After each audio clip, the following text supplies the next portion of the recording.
આજની ધર્મકથા. પ્રણામ. નવપતજીની હોળીના શાશ્વતા દિવસો, એ દિવસોને માણ્યા પછી ફરીથી ગુરુ ભગવંતની ગુણગાથા, એ ગુણગાથાના અધ્યાયમાં જોડાણ કરવાની પુનઃ શરૂઆત આપણે કરીએ છીએ. આ પૂર્વે કેટલીક મીઠી વાતો નવપતજીની હોળીને લગતી થાય એવી આવશ્યકતા પણ લાગે છે અને એવી એક ઈચ્છા પણ છે.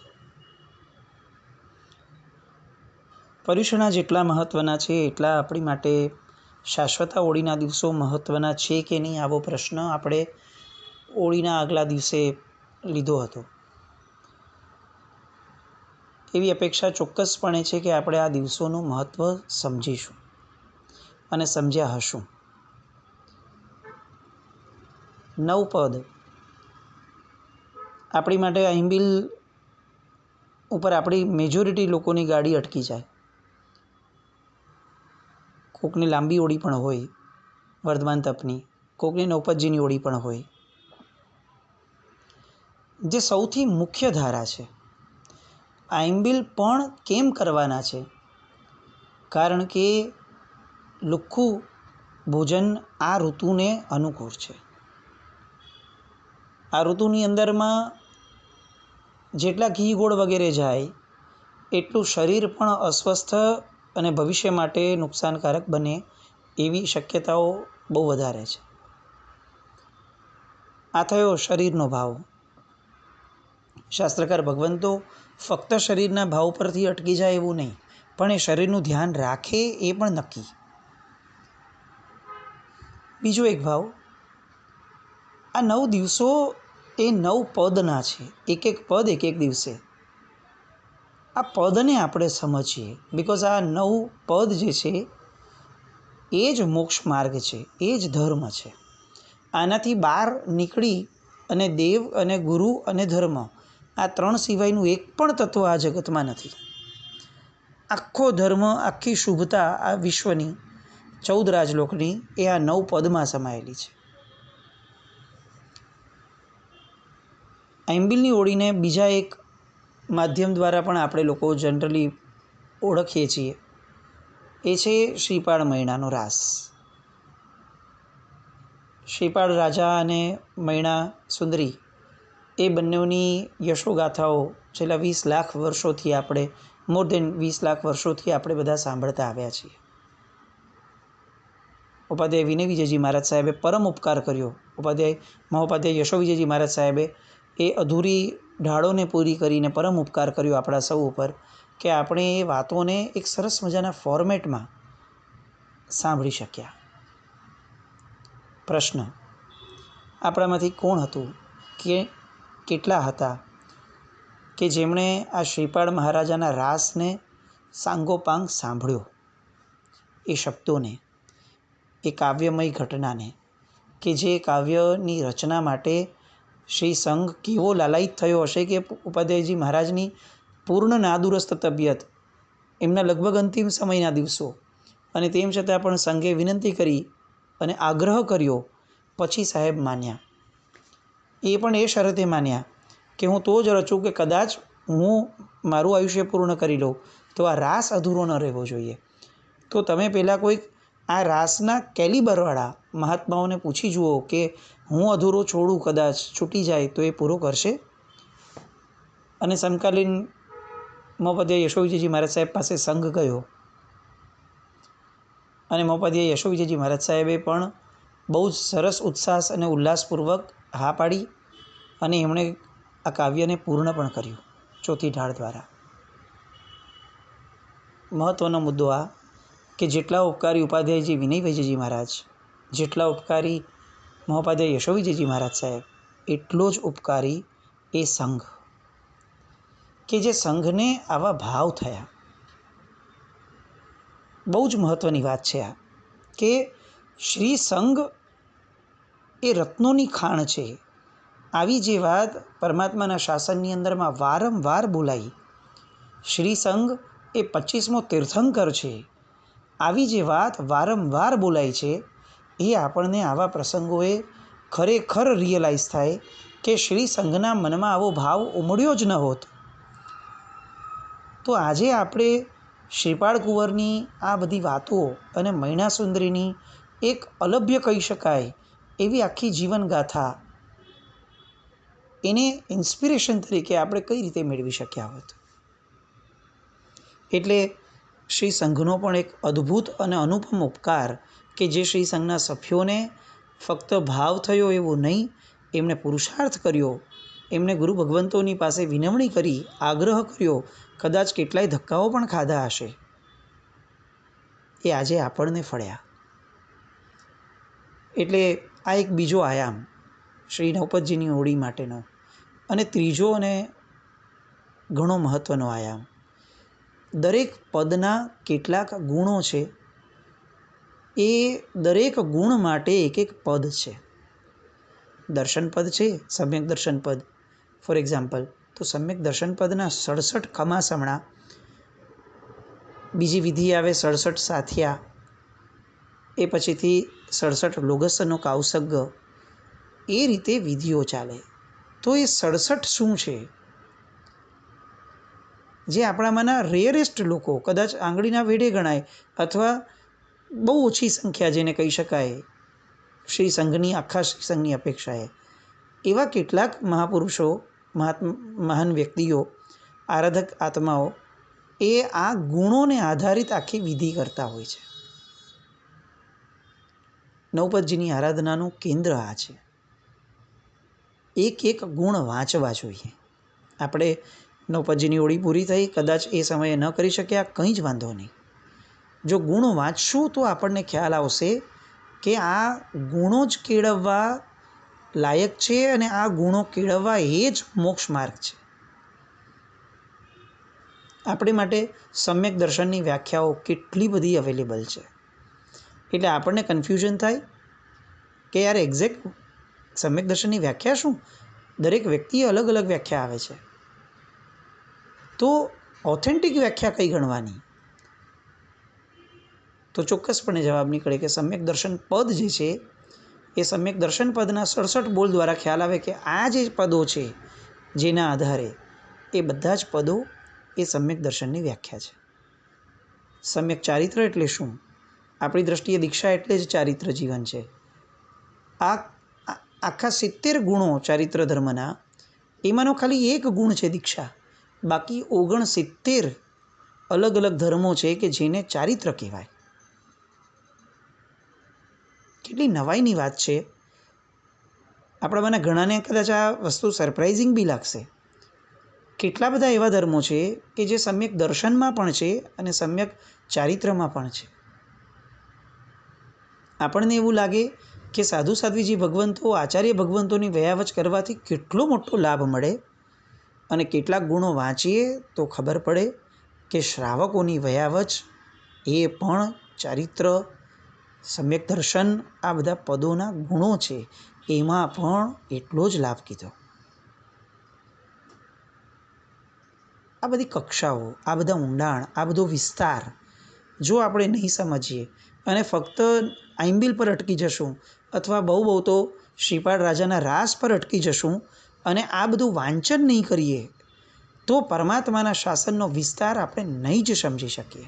અને પછી છીછરી મતીથી આપણે આખું જીવન પૂરું કરી અને બહુ સંકુચિતતાવાળા ધર્મ તરફ આગળ વધી જશું. કેટલા બધા એવા ધર્મો કે જેને આપણે ધર્મ તરીકે લઈ જ નથી શક્યા, અને શાસ્ત્રકાર ભગવંતોએ એને ધર્મ કીધો છે. આ ખાસ વાંચન થાય એવી ઈચ્છા. એની માટે જરૂરી નથી કે નવપતજીની હોળી ચાલતી હોવી જોઈએ. એની માટે જરૂરી નથી કે શાશ્વતા હોળીના દિવસો જ હોવા જોઈએ. આ ક્યારે પણ વંચાય. દરેક પુસ્તકોમાં આપણને આ વિધિના પુસ્તકોમાં મળી રહે, વાંચવા જોઈએ. અરિયંતના 12 ગુણ કયા, સિદ્ધ ભગવંતોના ગુણ કયા, સાધુપણું, જે મહોપાધ્યાયજી મહારાજ સાહેબ ચોથી ઢાળની અંદરમાં સમ્યક દર્શનની વ્યાખ્યામાં લખે છે કે પરીક્ષા કરી અને નિર્ણય લેવો, તત્વ નિર્ણય લેવો, એ સમ્યક દર્શન. પણ ભાઈ પરીક્ષા કરવાની કેવી રીતે? શેનાથી ખબર પડે કે આ જેમને હું વંદું છું એ પદને પરફેક્ટ ફિટ બેસે એવા છે કે નહીં? તો એ પદના પેલા યોગ્યતાના ગુણો આપણે સમજવા પડશે. એટલે ખાસ આ એક વસ્તુનો આગ્રહ નહીં પણ વિનંતી ચોક્કસ, એક ઈચ્છા જ ખરી કે આ સાંભળનાર દરેક શ્રોતાઓ પોતાના સમયની અનુકૂળતાએ વહેલામાં વહેલી તકે નવપદજીના 9 પદના જે ગુણો છે પદ આધારિત, એ દરેક ગુણોને ખાસ વાંચે અને સમજવા પ્રયત્ન કરે. કારણ કે કેટલા બધા એવા ધર્મો છે કે જે તમે ને હું કરી શકીએ એમ છે સામાન્યથી. જરૂરી નથી કે આપણે એની માટે ઉપાસ રહી જઈએ કે દેરાસર જઈએ. ચિંતન મનન એને પણ ધર્મ કીધો. તો ચિંતન શું કરવાનું એ વાક્યો પણ એમણે આપ્યા. સમ્યક દર્શન નામના ધર્મની અંદર કેટલા બધા એવા વાક્યો મૂક્યા. ભાઈ આત્મા છે આવો વિચાર કરવો એ પણ સમ્યક દર્શન છે. આવા વાક્યો એ બધાને ખાસ સમજવાનો પ્રયત્ન કરીએ. અને હવે પ્રેમસુરી મહારાજ સાહેબના ચરિત્ર તરફ આગળ વધીએ. પૂજ્ય પ્રેમસુરીશ્વરજી મહારાજા જેટલા પોતાની જાત માટે સ્ટ્રિક્ટ હતા, એટલા જ પોતે પોતાના શિષ્યો માટે પણ, શિષ્યોના જીવનની અંદરમાં શિથિલતા ન આવે એટલા માટે પણ એટલા જ સ્ટ્રિક્ટ રહેતા. એક મહાત્માને ટીબી થયો, ઉપચારો કર્યા અને પૂર્ણપણે સ્વસ્થ થયા સાહેબ. પણ કેટલીક માંદગી જેટલો સમય રહી એટલા સમય માટે કેટલાક અપાધિક રીતે કેટલાક અનુપાનો, પૌષ્ટિક દ્રવ્યો, અનુકૂળ દ્રવ્યો વગેરે લેવા પડ્યા હતા. હવે રોગથી તો ઘણા બેટર થઈ ગયા, પણ હજી પણ જે દ્રવ્યો ચાલુ હતા એ હજી ચાલુ જ છે. કેટલીક આશંસા અને આસક્તિ વળગી, એ દ્રવ્યો પ્રત્યે મોહ પ્રગટ્યો અંદરમાં. વિગયનું તો કામ જ છે જીવને પતિત કરવાનું. એટલે પૂજ્યશ્રીએ વાત્સલ્ય ભાવે એમને સમજાવ્યા કે આ આશંસા ભાવ જે છે એનાથી છૂટા થવું એ જ સાધુપણું છે. તમે આ બીમારીના અન્વયે આ શરૂ કર્યું હતું એ બરાબર છે, ત્યારે આપણને કશો જ વાંધો ન હતો, પણ હવે એ નિમિત્ત દૂર થયું છે. સાહેબે એકવાર સમજાવ્યું, 2 વાર સમજાવ્યું, પણ કેટલાક 2-4 દિવસ એનું અસર જોયા પછી ફરી સાહેબને એવું લાગવા લાગ્યું કે આ તો રૂટીનમાં પાછા આવી ગયા. સાહેબે કેટલીક કડક ભાષામાં સમજાવ્યું. ફરી પાછું એવું જ થયું કે 2-3 દિવસ અસર રહે, પણ પેલા મુનિ ભગવંતને કર્મનો ઉદય કે એમને એ આસક્તિ છૂટે જ નહીં. સાહેબની કડકાઈ ખૂબ. એક પણ નાનકડો પણ દોષ મારા સાધુને, મારા શિષ્યને આવે તો એમાં તો હું ભાગીદાર બનું. સાહેબે બહુ જ કડકાઈપૂર્વક સમજાવ્યું અને વોર્નિંગ આપી. થોડાક વધારે દિવસો સુધી થયું, પણ ફરી પાછો ખ્યાલ આવ્યો કે આ મહાત્મા ફરી પાછા એ જ આસક્તિમાં ઉતર્યા છે. હવે શું કરવું? મહાત્મા કેટલાક પ્રભાવકતાના ક્ષેત્રમાં પણ આગળ વધેલા, એટલે જેટલું ટોકાય એટલું ટોકાય, એનાથી વધારે ટોકી પણ ન શકાય. અને તેમ છતાં પણ આચાર્ય ભગવંતે, પ્રેમસુરી મહારાજ સાહેબે એમનાથી બનતા બધા પ્રયત્નો કરી જ લીધા હતા. પ્રશ્ન બહુ જ પેચીદો બનતો ગયો. સાહેબ છોડવા તૈયાર ન હતા. એમણે આગેવાન શ્રાવકોને બોલાવ્યા. સમુદાયના જે નિષ્ઠ શ્રાવકો ગણાય એવા 2 શ્રાવકોને બોલાવ્યા. બહુ છૂટથી આખી વાત કરી કે જુઓ આવી રીતે હતું, એનો બિચારાનો કર્મનો ઉદય છે, પણ હવે એ આસક્તિ છૂટતી નથી અને મારે મારા સાધુઓનું ધ્યાન રાખવાનું હોય. આજે એ વાપરે છે, કાલે બીજા 11 વાપરશે. મેં આની માટે કોઈને દીક્ષાઓ નથી આપી. મેં મારાથી બનતા પ્રયત્નો કર્યા, તમે તમારી રીતે પણ જુઓ. અને શ્રાવકો પણ પાછા એવા ધીર ગંભીર, જેવું સમાચાર મળે એટલે તરત સોશિયલ મીડિયામાં છવાઈ જવું અને હું પેલું વોટ્સએપ ફોરવર્ડ કરું, આવા કોઈ ઘીલછાવાળા શ્રાવકો નહીં. આ બધા ધીર ગંભીર શ્રાવકો મહાત્મા પાસે ગયા. જે મહાત્માની વાત હતી એમની પાસે અલગ અલગ પ્રકારે અલગ અલગ રીતે સમજાવવાનો પ્રયત્ન કર્યો. એક્ઝામ્પલ્સ આપ્યા, પ્રશંસા કરી અને પછીથી આ રીતે પ્રયત્ન કર્યો. બધા જ પ્રયત્નો, કેટલીક પછી કડકાઈ એમણે પણ વાપરી. બટ સમહાવ કર્મનો ઉદય સખત અને આ શિથિલતા અને સ્વચ્છંદતા જે છે આહારચર્યાની બાબતની, એ નીકળવા જ તૈયાર નહીં. હવે શું કરવું? આ પ્રેમસુરી મહારાજ હતા અને એટલે એમણે એક દિવસે અચાનકથી બધાની સરપ્રાઇઝની શોક વચ્ચે એમણે ફક્ત આ આહારચર્યાના દોષના કારણે એક મુનિ ભગવંતને, એ જે મુનિ ભગવંત હતા એમને સમુદાયની બહાર કરી દીધા. ઉહાપો થયો. ઘણા બધા મહાત્માઓએ પૂછાવડાવ્યું કે સાહેબ, આ બહુ વધારે પડતું કડક પગલું નથી લાગતું આપને સાહેબ? શ્રાવકોએ પણ આવીને સમજાવ્યું કે સાહેબ, આપ ફેરવિચાર કરવાની અમારી વિનંતી છે સાહેબ. અને ત્યારે સાહેબે કેટલાક સ્ટેટમેન્ટ્સ આપ્યા હતા. રસનેન્દ્રિયની લંપટતા એ બહુ ગંભીર બાબત છે. આ દોષથી બીજા અનેક ગંભીર દોષો પ્રગટી શકે છે. એક મુનિની શિથિલતા ચલાવી લઈએ તો એમનું આલંબન લઈ અને બીજા પણ ઢીલા પડે. સમુદાયને સુવ્યવસ્થિત રાખવો હોય તો ક્યારેક આવા કઠોર પગલાં પણ લેવા પડે. સાહેબની આ કોટ બહુ જ ગજબ લાગે આપણને. જેટલું સાંભળવું સહેલું છે એટલું કરવું નથી. આપણે પોતે આપણા દીકરાઓને કેટલીક વાર ટેકલ કરવામાં ફેલ ગયા છીએ અને બધી જ અનિચ્છાવાળી ઘટનાઓ થાય તેમ છતાં પણ છેવટે હાથ પર હાથ રાખીને બેસી ગયા છીએ. પણ આવું કોઈ સ્ટેપ આપણા જીવનમાં આપણે કલ્પનામાં પણ નથી લાવી શકતા. પણ એ પ્રેમસુરી મહારાજ હતા. સાહેબના જીવનમાં કડકાઈ એ એટલી બધી ઘર કહી રહી હતી કે લોકોને રીતસર એવું લાગતું કે આચારમાં જરાક શિથિલ થવું એટલે પ્રેમસુરી મહારાજ સાહેબ તૂટી પડશે આપણા પર. અને એ પાલવે એમ જ નહીં. અને એ ભયથી પણ કેટલાક મહાત્માઓ કેટલીક નબળી વસ્તુઓને કાયમ માટે તિલાંજલિ આપી દેતા. પણ આ કડકાઈની પાછળ પાછી એટલી જ વાત્સલ્યતા પણ છુપાયેલી. અને દરેકે દરેક શિષ્ય માટે એમની પાસે કેટલાક ઓબ્ઝર્વેશન હોતા. આ બહુ મહત્ત્વનો મુદ્દો. આટલા બધા શિષ્યો છે. એ સમયે 150-200નો તો પરિવાર સાહેબ પોતે સાચવતા. પણ સાહેબ પાસે દરેકે દરેક શિષ્ય માટે ઓબ્ઝર્વેશન રહેતા. એકવાર સાહેબ શિવગંજમાં હતા. ચાતુર્માસ હતું. બહુ મોટી માંડલી હતી.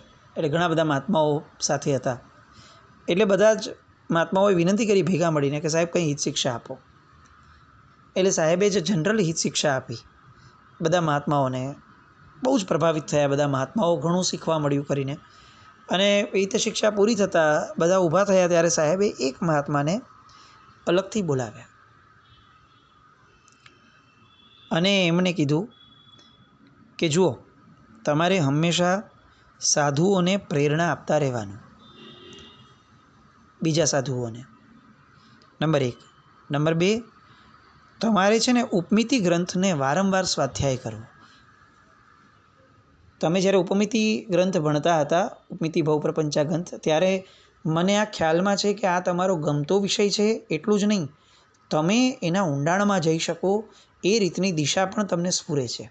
એટલે તમારે તમારા મનમાં જે સ્ફૂર્ણા થાય ઉપમિતિ ગ્રંથને આધારે એ બધી જ સ્ફૂર્ણાને કમ્પલસરી તમારે નોંધવી પડશે. કારણ કે એ તમારા કલ્યાણ માટે છે એવું નહીં, એ તો ખરું જ, બીજા માટે પણ કલ્યાણકારી બનશે. નંબર 3, તમારા જીવનની અંદરમાં સાધુ ભગવંતો પ્રત્યે આદર ઘણો છે, પણ તમે કેટલાક પોસ્ટ ઉપર આવ્યા છો. મને એવી ઈચ્છા અને એવો ભાવ પ્રગટે છે કે એ પોસ્ટ તમારામાં ન આવે. તમે ભલે એ પોસ્ટ ઉપર આવ્યા, પણ એ પોસ્ટ તમારામાં ન આવે એટલા ખાતર પણ તમારે નાનામાં નાના સાધુઓની રોજ કંઈક ને કંઈક રીતે ભક્તિ કરવાનો પ્રયત્ન કરવાનો.